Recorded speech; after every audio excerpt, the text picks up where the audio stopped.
What's up, traders? Another rocket of a day. This week has been, it started off slow on Monday, but wow.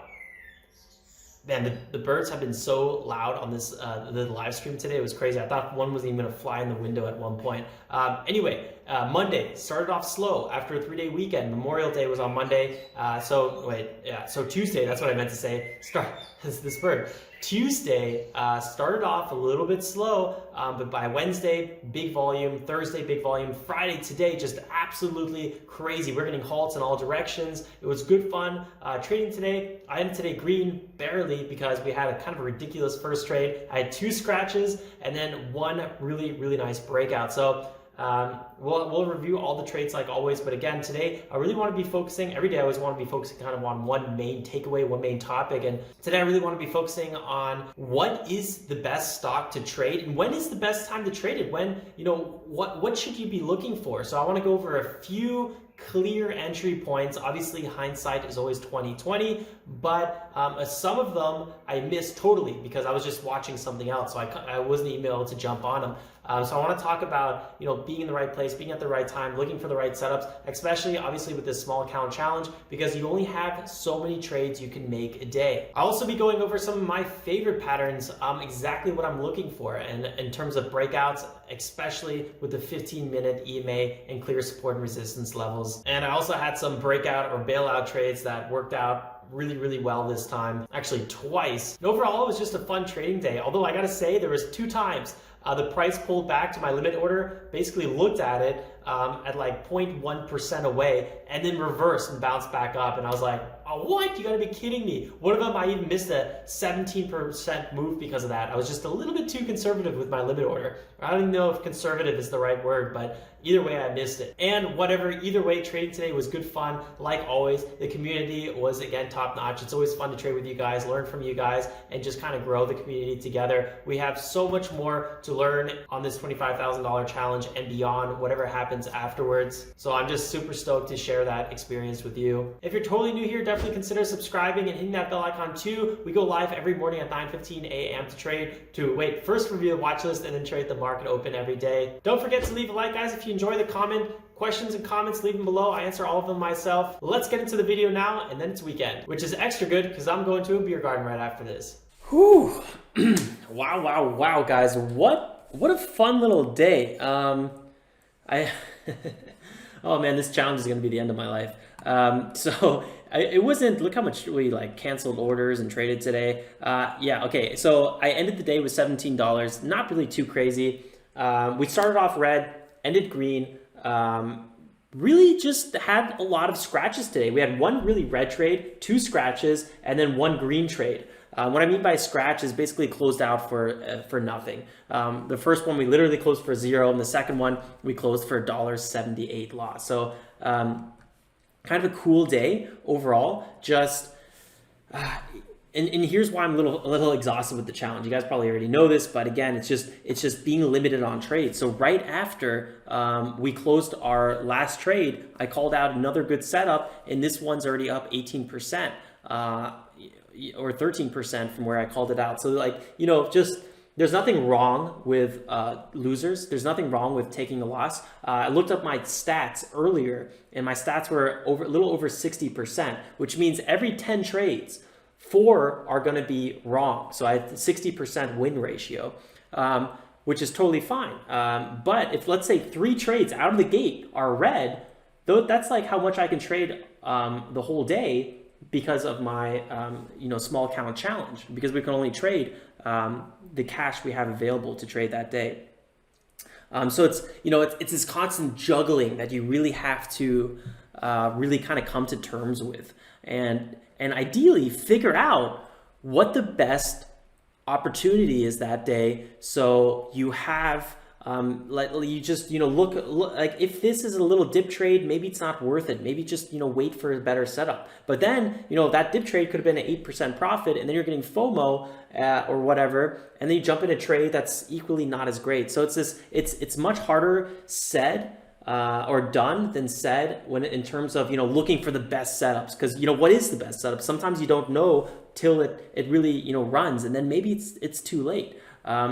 So let's talk about PHIO and talk about what would some of those best setups be? So that's why today on this video I want to be focusing on what would have been the best setups today. And honestly, I think today, and I don't say this almost ever, it would have been pre-market. I say it now and then. I usually say the first 15 minutes would have been best entries, but pre-market, PHIO. And here's my little watch list that I write out every day. Usually no more than 5 stocks on this piece of paper. I always write out a few things.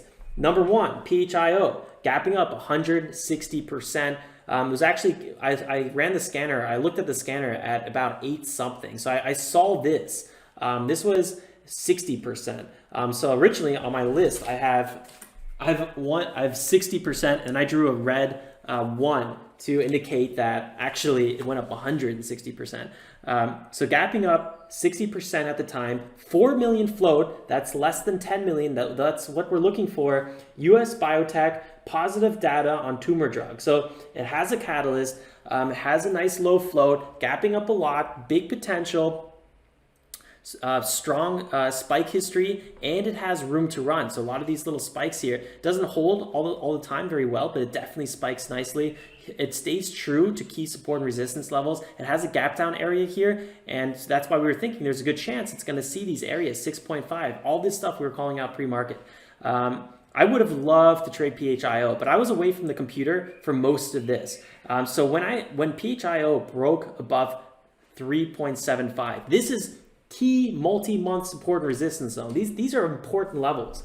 We broke it with volume, we pulled back, we touched it, and then we ran here 30%. There's no way I probably would have held all 30%. I probably would have sold before 4.5, probably at 443. But, you know, this is a nice move. I think this was probably one of the best moves. The other move here that I really like was this one pre-market. This was at 858. This is tough stuff, but because, you know, you're not always on pre-market. You don't know if you should be watching pre-market. You get psyched out pre-market. Direct public offerings are more common pre-market. So I'm typically not trading pre-market, but these are all the same setups you see the rest of the day. So today it was just more action pre-market. So here, PHIO, where do you think the next entry here would have been? Well, for me, I like that this pulls back, but it's never pulling back on much volume, right? That's a big buy indicator. That's the fact that, you know, the buyers are in charge. The sellers don't really want to be selling too much. Let me quickly scroll back here, make it a little bit more relevant.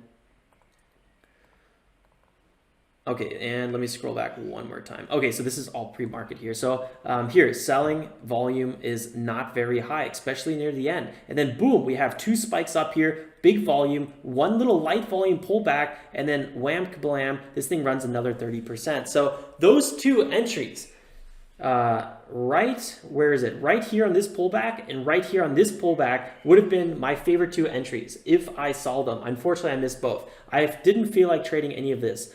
This to me was a little choppy. I might have been tempted to trade this dip here. And guys, I know in hindsight, it's always 2020. It's always super obvious in hindsight. But I'm just saying, based on, you know, the patterns that I study, the patterns I look at over and over again, those are the 2 of my favorite, especially this first one. The second pullback, a little bit sketchier, but that volume that we were looking at, guys, I mean, this volume, like take a picture of this and put it in the textbook and look at it every day, because this is perfect stuff. I'm not going to lie, like I'm pretty excited just looking at it. You can probably tell I'm just excited. PHIO out of the gates, I'm a little disappointed. I missed this one. This thing ran again 30% here. And I'll tell you, the reason I'm disappointed with this one is because I had a feeling we're going to have a quick pullback to 5 and then we might rip. The problem was I was so focused on PRTY, our second lead gapper, that I didn't end up trading this one. I had a limit order at 200. I had 200 shares here. You could check the stream. I'm basically like doing this on the order book, but I'm looking at this chart, which was PRTY. So I was super indecisive. If I was not watching PRTY, I feel like there's a good chance I would have took this trade. And this would have been so nice because we would have been up 20% right out of the gates and I would have been like, bloom, that was perfect. Unfortunately, we didn't trade any of this. I didn't really feel comfortable. I didn't see a good 5-minute setup anywhere here. You can kind of see on the 5-minute chart, you know, this is very choppy. Nothing's looking very clean. And I was like, I almost traded this pullback, but then I looked at the 5-minute chart and I was like, this is not a good setup. We don't have a 5-minute breakout. You guys hear me say 5-minute breakout, 1-minute pullback. So this is just a 1-minute pullback, not looking too hot, and then eventually fails. So good thing we didn't trade that one. Eventually, I bought this dip here at 33, which would have been a pretty good trade. We probably walked away with 5-8% from it. Unfortunately, I got shaken out right at the end, break even. So that was annoying. So right idea, wrong timing, and then I got shaken out on this one. This one would have been the right move to just have a stop at like, let's say 3-5% and been like, whatever. If I get stopped out, I get stopped out. But I don't like getting stopped out on one of those when I could just, take a break-even trade. I don't know. It's tough. It's a tough decision to make. I never ended up trading PHIO again. This one time right here, as we broke above VWAP, I mean, the 15-minute EMA, you guys know that I love these setups. So here, volume, break above it, pull back, and a nice little 8% run. Boom, another nice trading opportunity. So there's a bunch of opportunities. Let's go actually to... Let's go to PRTY, because this is the one I threw away my trades on, literally. Such a disaster.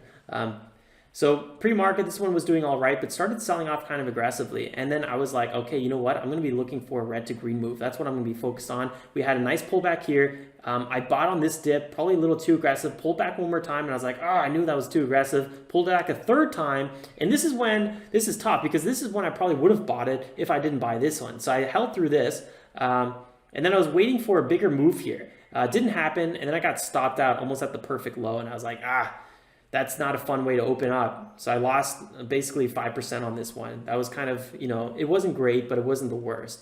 It just, like I say, it's annoying because you lose your trades. Here, eventually, we break above the 15-minute EMA with volume. It would have been impossible basically to buy a pullback here, so you would have had to get a little bit more aggressive. I don't know if I would have got this one, but again, this one from the breakout, this is 11% move, so kind of sweet here with PRTY. Great opportunities all over the place. Let's go to SNOA. This is our top lead gapper on the day, and you can see here right now it's at $373 million volume. This one's the top gapper for small caps. Let's check it out.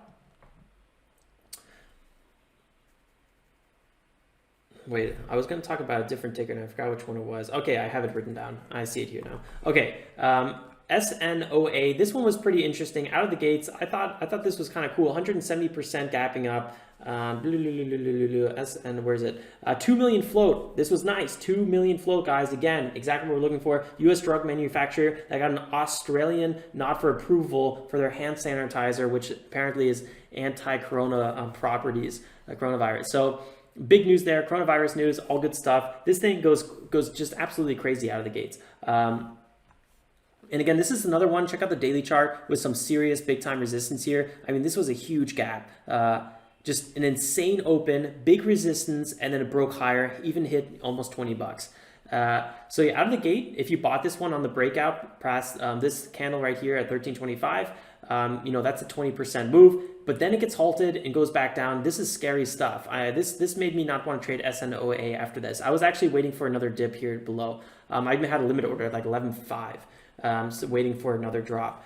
Didn't get that. Pulls higher here. Has a 1-minute pullback. This was beautiful at 14.24. Oh my god, I'm having like flashbacks right now. I should have entered this one. I was so antsy about this trade though. I was so scared to get pulled back. Whatever. Eventually it breaks here at 15.5, and when it did that, I almost knew with like 90% certainty. I want to say 100% because I didn't jump on board. I want to say 100%, but you're never really 100% sure. And if you are 100% sure, that's when something goes wrong. But I felt confident. I was like, oh man, this is looking really good. We got a nice little pullback here on a key breakout zone. I mean, this is an open range breakout here with SNOA. This is nice. Wow. I want to hang this on the wall.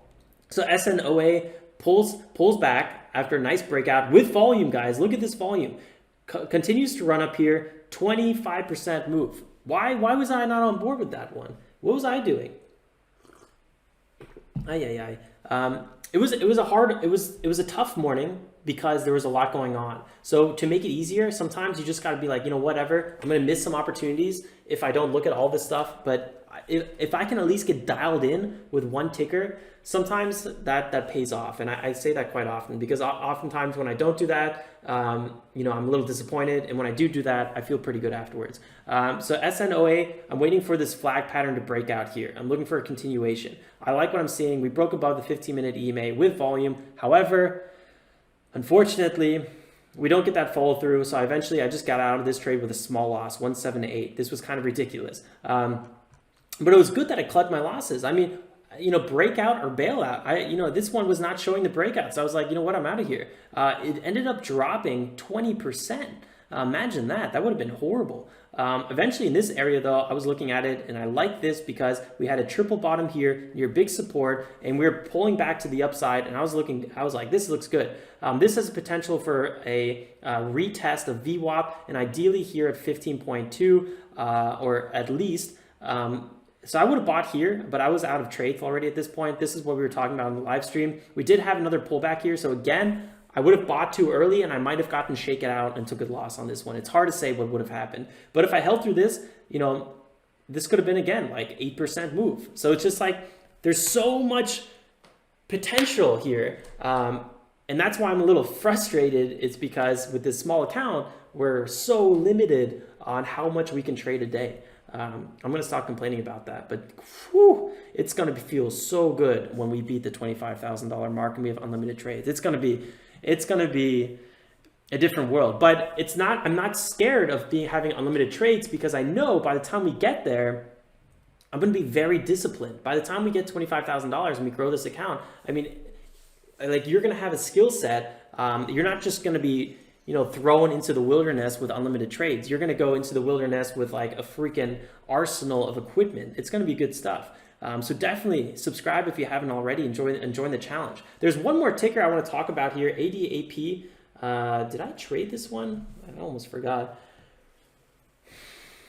Yes, so this was our last trade on the day. ADAP, this one was gapping up 130% pre-market, 11 million float, really, really nice. UK biotech with positive trial data, loads of just data, loads of good news. It was kind of overwhelming to go through their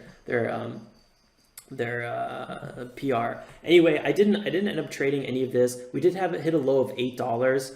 I'm not really sure if this would have been any significant area that I would have looked into. Had a nice little bounce here, but my favorite setup, we broke above the 15-minute EMA, 5-minute breakout. Check out the 5-minute chart. We have a 5-minute breakout here. We have a pullback.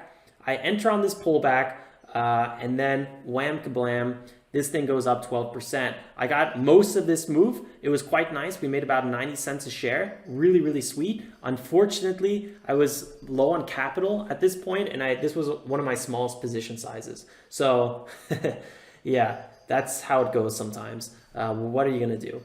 So yeah, smallest position size on ADAP, but we still, you know, racked in a nice $60 on this one. I was hoping we'd have a bit more continuation here, but we didn't. So I locked in my trades because it was weak, you know, breakout or bailout. This thing did not break out, and then I bailed out, and it was a good thing because it went down, you know, 15%. And if your stop is, let's say your max stop is at 10%, then you would have stopped out here, and you would have been really upset.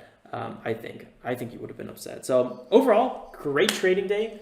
I messed up a little bit. I definitely dropped the ball a few times. I think that first trade was maybe a little bit unwarranted, but it's hard to say. It's always so easy to say these things in hindsight because, you know, if PRTY, my first trade on the day, if this thing had a nice red to green move and, you know, ripped over VWAP and it was a 30% move, which happens, it happens all the time, I would have been like, you know what, that was the one I wanted. So you know, what happens on Monday if I'm like, you know what, that move yesterday didn't work out, or on Friday, so I'm not going to trade that red to green move, and then it works out, you know, so you kind of drive yourself crazy. To me, that's the perk of having unlimited trades. You could try out all the moves, and if it doesn't work, you collect your losses. If it does work, boom, you have a nice upside. So that's I think that will be, for me, the biggest perk. I'm still going to wrap up trading probably 11, 12 o'clock. Maybe I'll do an extra hour of trading depending on my statistics. But yeah, it's going to be fun, guys. It's like, once we break the $25,000 challenge, we're going to have a lot of things to kind of explore together. There's going to be like maybe a new challenge. I don't know if I'll do a new challenge, but I'll do like, you know, how far can we take it? So it's going to be a lot of learning experience for not just myself, but hopefully you guys, and you guys teach me a lot as well along the road. So guys, really consider subscribing if you're not subscribed yet. It's just an absolutely fun adventure. The community is just top notch. I couldn't be happier. And don't forget to leave a like, guys, if you enjoyed the content. I definitely appreciate all the likes. You make the content easier, I believe, as well, for other traders to find it based on the YouTube stuff I've read. So yeah, guys, again, I appreciate you guys being here, and I will see you guys first thing Monday morning. Remember, stay safe, make some awesome trades, have a great weekend, and till next time, guys. Bye. Ciao, ciao.